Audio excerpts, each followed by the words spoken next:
आपको मेरे YouTube channel के भी क्लासेस में बहुत बहुत स्वागत है। आज मैं आपको चैप्टर सेकंड का नेक्स्ट टॉपिक कराने जा रहा हूँ, जिसका नाम क्या है, गाउस का नियम।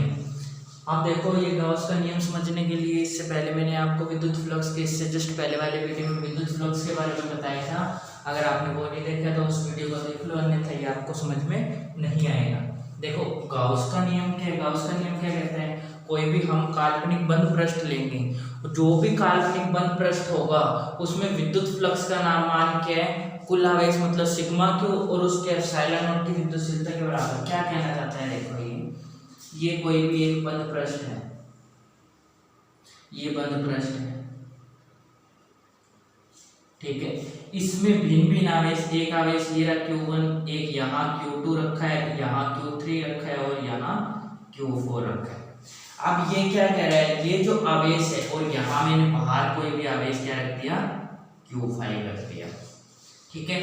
अब मैं क्या कह रहा हूँ, देखिए, ये जो नियम है वो क्या कहता है, बंद पृष्ठ में स्थित सभी आवेश हैं, बंद पृष्ठ में जितने भी आवेश है उन पर विद्युत फ्लक्स का मान जो है हम किससे व्यक्त करते हैं, कुल आवेश सिग्मा क्यू और निर्वात की विद्युतशीलता एप्सिलॉन नॉट के बराबर होता है। मतलब फ्लक्स का मान जो है वो सिग्मा क्यू अपॉन में एप्सिलॉन नॉट फॉर्मूला होता है, इससे हम याद करते हैं। देखो क्या है, इस नियम के अनुसार विद्युत क्षेत्र में स्थित किसी काल्पनिक बंद पृष्ठ, ये अपने आप में काल्पनिक बंद पृष्ठ है, इस बंद पृष्ठ को मैंने नाम दे दिया S, ठीक है। काल्पनिक बंद पृष्ठ से पारित विद्युत फ्लक्स का मान, विद्युत फ्लक्स को फाई से डिनोट करते हो। गाउसीय पृष्ठ में स्थित कुल आवेश, गाउसीय पृष्ठ में स्थित कुल आवेश सिग्मा क्यू और निर्वात की विद्युतशीलता के अनुपात के बराबर होते हैं, के बराबर होता है सिग्मा क्यू अपॉन में एप्सिलॉन नॉट। अब इस बंद पृष्ठ में कितने प्रकार के आवेश हैं? इस बंद पृष्ठ में Q1 आवेश है, Q2 है, Q3 है, Q4 है। अब हम sigma q upon epsilon not, हमारे पास फॉर्मूला होता है, हमें अच्छी तरह से पता है कि फाई इक्वल टू, मैं क्या कर दूंगा, सिग्मा क्यू का मतलब इस बंद पृष्ठ में जितने भी प्रकार के आवेश हैं उन सारों को जोड़ के और एप्सिलॉन नॉट का भाग कर दूं तो क्या आ जाएगा, इसका कुल जितने भी आवेश होंगे काल्पनिक बंद पृष्ठ में विद्युत फ्लक्स का हमें मान प्राप्त हो जाएगा। तो कौन कौन से आवेश हैं? एक तो Q1 है, एक Q2 है, एक Q3 है और एक Q4 है, और अपॉन में एप्सिलॉन नॉट। Q5 क्यों नहीं लिया, इसका भी कारण बता देता हूँ। देखो, मैं क्या कहना चाहता हूँ, विद्युत क्षेत्र में स्थित कोई भी काल्पनिक बंद पृष्ठ है उसको हम गाउसीय पृष्ठ भी बोलते हैं। से पारित विद्युत फ्लक्स का मान, इस बंद पृष्ठ में जितने भी आवेश होंगे उसमें विद्युत फ्लक्स का मान क्या, गाउसीय पृष्ठ में स्थित कुल आवेश, मतलब इसमें जितने भी आवेश है मैंने इसको सिग्मा क्यू से दर्शा दिया, जो फॉर्मूला होता है निर्वात की विद्युतशीलता के अनुपात के बराबर होता है, ठीक है। सिग्मा क्यू अपॉन में एप्सिलॉन नॉट। अब सिग्मा क्यू का मतलब बहुत सारे आवेशों का जोड़। अब इस बंद पृष्ठ में जितने भी प्रकार के आवेश हैं उन सारों को जोड़ दो और एप्सिलॉन नॉट का भाग कर दो, तो क्या आ जाएगा, ये फॉर्मूला आपके पास बन जाएगा। अब देखो, हमने ये Q5 क्यों नहीं लिया, क्योंकि ये इस बंद पृष्ठ में स्थित नहीं है। अगर ये बंद पृष्ठ में स्थित नहीं है तो हमें अच्छी तरह से पता है, जब ये बंद पृष्ठ में स्थित नहीं है तो हम क्या करेंगे, इस आवेश को छोड़ देंगे, क्योंकि हम सिर्फ इसके अंदर अंदर के आवेशों की बात कर रहे हैं। गाउसीय पृष्ठ का मतलब क्या है, इसके सिर्फ जो अंदर आवेश होंगे, इसकी जो रेंज में आवेश होंगे, हम सिर्फ उन आवेशों को लेते हैं। अर्थात क्या होगा, इस नियम के अनुसार विद्युत क्षेत्र में स्थित किसी काल्पनिक बंद पृष्ठ, ये विद्युत क्षेत्र में स्थित कोई भी काल्पनिक बंद पृष्ठ है, गाउसीय पृष्ठ से पारित विद्युत फ्लक्स का मान, इसमें जो विद्युत फ्लक्स का मान है फाई, गाउसीय पृष्ठ में स्थित कुल आवेश सिग्मा क्यू, गाउसीय पृष्ठ में स्थित कुल आवेश सिग्मा क्यू और निर्वात की विद्युतशीलता एप्सिलॉन नॉट के बराबर होता है। Sigma q upon epsilon not कर दो, ये क्या होता है, गाउस का नियम होता है। ये क्या होता है, गाउस का नियम होता है। Phi equal to sigma q upon में एप्सिलॉन नॉट। सिग्मा क्यू का मतलब बहुत सारे आवेशों का जोड़, बंद पृष्ठ में जितने भी प्रकार के आवेश दिए उन सारों को क्या कर दो, जोड़ दो, तो कुल आवेश आपको प्राप्त हो जाएगा। अब इसमें Q1 Q2 Q3 Q4 दिए हैं, सारों को जोड़ दिया, एप्सिलॉन नॉट का भाग कर दिया, ये क्या होता है, गाउस का नियम। अब इससे संबंधित कुछ महत्वपूर्ण बिंदु हैं उसके बारे में पढ़ेंगे। देखो, इसके संबंधित जो कुछ भी महत्वपूर्ण बिंदु हैं वो कौन कौन से हैं। यह किसी भी बंद पृष्ठ के लिए सत्य है और यह पृष्ठ के आकार व आकृति पर निर्भर नहीं करता। अर्थात ये क्या कहना चाहता है, देखो, ये जैसे कोई भी पृष्ठ है, ठीक है, ये एक पृष्ठ है, ये दूसरा पृष्ठ है और ये तीसरा पृष्ठ है। ठीक है, इसको मैंने नाम दे दिया S1, इसको मैंने दे दिया S2 और इसको मैंने दे दिया S3। अब देखो ये क्या कह रहा है, बंद पृष्ठ में आवेश के आकार और आकृति पर निर्भर नहीं करता। कैसे नहीं निर्भर करता, मैंने इसमें आवेश क्या रख दिया, इसमें आवेश रख दिया Q, इसमें भी आवेश Q रख दिया, इसमें भी आवेश मैंने Q रख दिया। अब मेरे को अच्छी तरह से पता है कि फाई इक्वल टू क्या होता है, सिग्मा के ऊपर में एप्सिलॉन नॉट, फॉर्मूला मेरे पास ये होता है। अब इस बंद पृष्ठ में कितना आवेश है, Q है, तो फाई इज इक्वल टू कितना आ जाएगा, देखो इस बंद पृष्ठ में कितना आवेश है Q, तो इसके लिए फाई 1 इज इक्वल टू कितना आ जाएगा, Q अपॉन में epsilon naught. Phi 1 is equal to कितना आ जाएगा, Q अपॉन में epsilon naught. Phi 1 is equal to Q upon में एप्सिलॉन नॉट। अब बात आती है सेकंड की।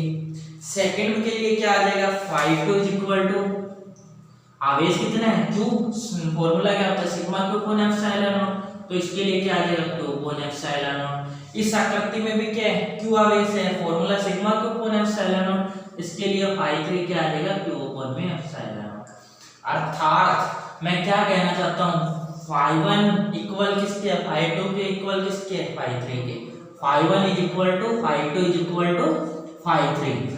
मतलब ये जो पॉइंट है ये किसी भी पृष्ठ के लिए सत्य है, मतलब उसकी आकृति कुछ भी हो, त्रिभुजाकार हो, गोलाकार हो, अंडाकार हो, एक्स वाई जेड दीर्घवृत्ताकार हो, कैसी भी आकृति हो, अगर उसकी आकृति कैसी भी है, उसका आवेश का मान Q, इसके अंदर आवेश सेम है, ठीक है, उसकी आकृति कैसी भी है, तो हम उसको क्या कहेंगे कि उस पर फ्लक्स का मान क्या रहता है, हमेशा सेम रहता है। इस पर भी Q अपॉन एप्सिलॉन नॉट होगा, इस पर भी Q अपॉन एप्सिलॉन नॉट और इस पर भी Q अपॉन एप्सिलॉन नॉट। अब आता है तीसरे पॉइंट के बाद, गाउसियन पृष्ठ में परिबद्ध आवेश की स्थिति पर फ्लक्स निर्भर नहीं करता।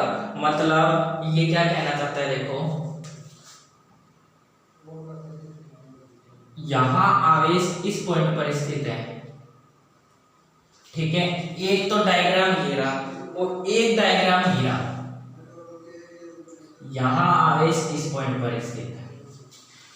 अब ये क्या कह रहा है, गाउसियन पृष्ठ में परिबद्ध आवेश की स्थिति पर फ्लक्स निर्भर नहीं करता। मतलब आपको अच्छी तरह से पता है, पॉजिटिव आवेश है, पॉजिटिव आवेश फ्लक्स इज इक्वल टू क्या होता है, फाई इक्वल टू सिग्मा के ऊपर एप्सिलॉन नॉट। इसमें फाई का ये S1 पृष्ठ, ये S2 पृष्ठ। अब आपको अच्छी तरह से पता है कि इस पर फाई का मान कितना होगा, phi 1 is equal to Q आवेश है और एप्सिलॉन नॉट, इस पर कितना है फाई 2 फ्लक्स S2 पृष्ठ के लिए आवेश का है Q और एप्सिलॉन नॉट का भाग।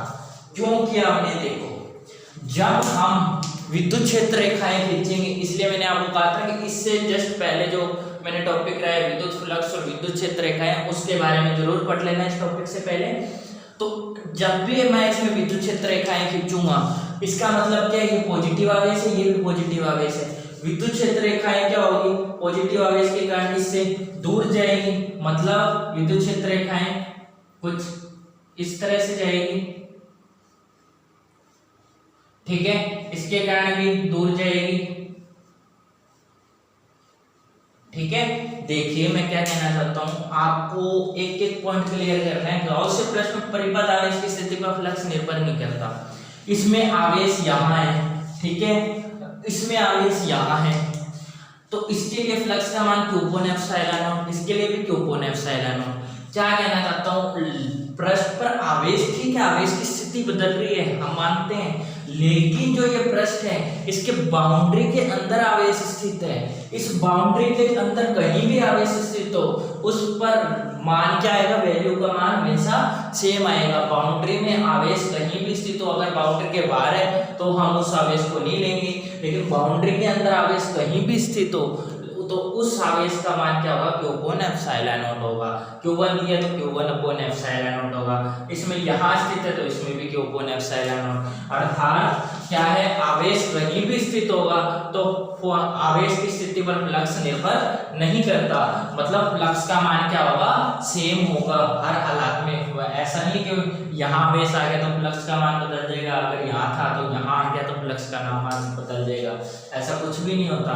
गॉस के नियम में सिर्फ सिंपल से पॉइंट है कि क्या है, यहाँ कोई आवेश है, यहाँ कोई आवेश है, दोनों आवेश क्या होंगे, दोनों आपस में, दोनों आवेश के बाउंड्री के अंदर स्थित है तो फ्लक्स का मान दोनों का क्या होगा, बराबर होगा। अब अगला पॉइंट, बाह्य आवेश नेट फ्लक्स में कोई योगदान नहीं देता, क्योंकि इस अवस्था में सतह में प्रवेश करने वाली तथा तो बाहर निकलने वाली विद्युत क्षेत्र रेखाओं की संख्या बराबर होती है। तो आगत फ्लक्स मतलब जो आने वाला फ्लक्स है और निर्गत फ्लक्स मतलब जो जाने वाला फ्लक्स है होने के कारण नेट फ्लक्स क्या हो जाता है, जीरो हो जाता है। जैसे ये देखो, ये कोई भी क्या पृष्ठ है, ये कोई भी बंद पृष्ठ है। अब आवेश क्या है, यहां स्थित है, मैंने क्या मान लिया, आवेश क्यों यहां स्थित है। ध्यान से देखिएगा ये पॉइंट, आवेश क्यों मैंने क्या मान लिया, यहां स्थित है। अब ये क्या कह रहा है, बाह्य आवेश नेट फ्लक्स में कोई योगदान नहीं देता। बाह्य आवेश है मतलब इसके अंदर कोई भी आवेश स्थित नहीं है, क्योंकि इस अवस्था में सतह में प्रवेश करने वाली विद्युत क्षेत्र रेखाओं की संख्या बराबर होती है। देखो, इसके लिए अगर आप विद्युत क्षेत्र रेखाएं बनाओगे तो वो कुछ इस तरह से बनेगी।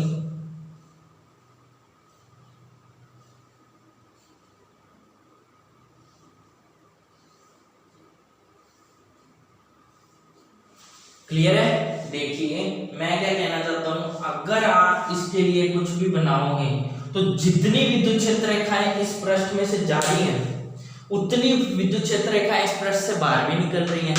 मेरा कहने का मतलब समझो कि यहाँ मैंने कोई भी बाह्य नेट आवेश रख दिया, इसके लिए जब मैं विद्युत क्षेत्र रेखाएं खींचूंगा तो ये कुछ इस तरह से बनेगी। जितनी विद्युत क्षेत्र रेखाएं यहाँ से जाएगी उतनी विद्युत क्षेत्र रेखा यहाँ से बाहर भी निकलेगी। मेरे को अच्छी तरह से पता है कि यहाँ से जा रही है तो उतनी विद्युत क्षेत्र रेखा यहाँ से निकल भी रही है, अर्थात विद्युत क्षेत्र रेखाओं की जितनी यहाँ से जा रही है उतनी बाहर निकल रही है। अगर 3 यहाँ से जा रही है तो 3 ही बाहर निकल रही है, मतलब आगत फ्लक्स मतलब जहां से जाने वाली 3, यहाँ से बाहर निकलने वाली भी 3, अर्थात 3 - 3 क्या हो जाएगा, 0 हो जाएगा। अर्थात आकर और नेट फ्लक्स क्या हो जाता है, 0 हो जाता है। ये आपका गॉस का नियम है। एक बार फिर थोड़ा डिराइव कर देता हूँ, आपको बता देता हूँ। गॉस का नियम क्या है, विद्युत क्षेत्र में स्थित कोई भी काल्पनिक बंद पृष्ठ है उस पर विद्युत फ्लक्स का मान गॉस से पृष्ठ में स्थित कुल आवेश सिग्मा की ओर निर्वात की विद्युतशीलता के बराबर होता है, अर्थात फाई सिग्मा के ऊपर में एप्सिलॉन, मतलब जितने भी आवेश हैं उसका एप्सिलॉन नॉट से भाग कर दो, वो क्या कहलाएगा, गॉस का नियम। उसके बाद कुछ पॉइंट है, मैंने यहाँ भिन्न आवेश ले लिए Q1 Q2 Q3 Q4 और एक बार ले लिया। अब इस जो बाउंड्री के अंदर सारे पॉइंट इसी में मैं गिना दूंगा, ठीक है। इस बाउंड्री के अंदर जितने भी आवेश हैं उन सारों को तो हम ले लेंगे और एप्सिलॉन नॉट से भाग कर देंगे। और इस बाउंड्री के बाहर जो भी आवेश स्थित है मतलब फ्लक्स इस पर निर्भर नहीं कर रहा, क्योंकि जितने भी इससे विद्युत क्षेत्र रेखाएं गुजरेंगी, ठीक है, जितनी भी विद्युत क्षेत्र रेखाएं यहाँ आएंगी वो इससे बाहर भी निकल जाएगी, क्योंकि आवेश के बाहर स्थित है। अर्थात क्या आएगा, इसके अंदर बाउंड्री के अंदर वाले आवेश ही क्या होंगे, गिने जाएंगे। अब उसके बाद क्या था, आकृति चाहे कुछ भी हो, आवेश अगर यहाँ है, तीनों में आवेश क्या है, समान स्थिति में, तो फ्लक्स का मान क्या होगा, तीनों स्थितियों में समान होगा। और अब आवेश के भिन्न स्थितियों पर रखे गए हैं, आवेश जब भिन्न स्थितियों पर रखे जाते हैं लेकिन वो एक बाउंड्री के अंदर है, हमें अच्छी तरह से पता है कि आवेश एक बाउंड्री के अंदर है, एक आवेश यहाँ रख दिया, एक यहाँ रख दिया, बाउंड्री के अंदर है, तो हमें पता है कि प्लस आवेश के कारण विद्युत क्षेत्र रेखाएं उससे दूर होती हैं। जब विद्युत क्षेत्र रेखाएं उससे दूर होती हैं तो इसके लिए भी फाई के ऊपर एप्सिलॉन नॉट, इसके लिए भी फाई के ऊपर एप्सिलॉन नॉट। विद्युत क्षेत्र रेखाएं दूर है, आवेश की स्थिति पर विद्युत क्षेत्र रेखाओं से कोई फर्क, आवेश की स्थितियों के कारण इस पर कोई फर्क, विद्युत फ्लक्स पर कोई फर्क नहीं पड़ता। गॉस का नियम क्या कहता है, फ्लक्स पर इसके कारण कोई फर्क नहीं पड़ेगा, फाई का मान तो क्या आएगा, सेम आएगा। ऐसे क्या है, आवेश बाहर स्थित है, मतलब जितनी यहाँ से जा रही है उतनी ही, जितनी यहाँ से इसमें प्रवेश कर रही है उतनी बाहर निकल रही है, 3 यहाँ से जा रही है तो 3 बाहर निकल गई, अर्थात 3 - 3 0 हो गया, तो नेट फ्लक्स क्या हो जाएगा, 0 हो जाएगा। अगर आपको मेरी वीडियो पसंद आई हो तो चैनल को लाइक और सब्सक्राइब जरूर करें, ताकि मैं आपके लिए मोटिवेट होकर नई वीडियो लाता रहूँ। और अगर आपको इस टॉपिक में कोई भी प्रॉब्लम है तो आप मेरे को कमेंट करके बता सकते हैं, मैं आपको ज़्यादा से ज़्यादा क्वेश्चन का जवाब देने की कोशिश करूँगा। Thank you very much.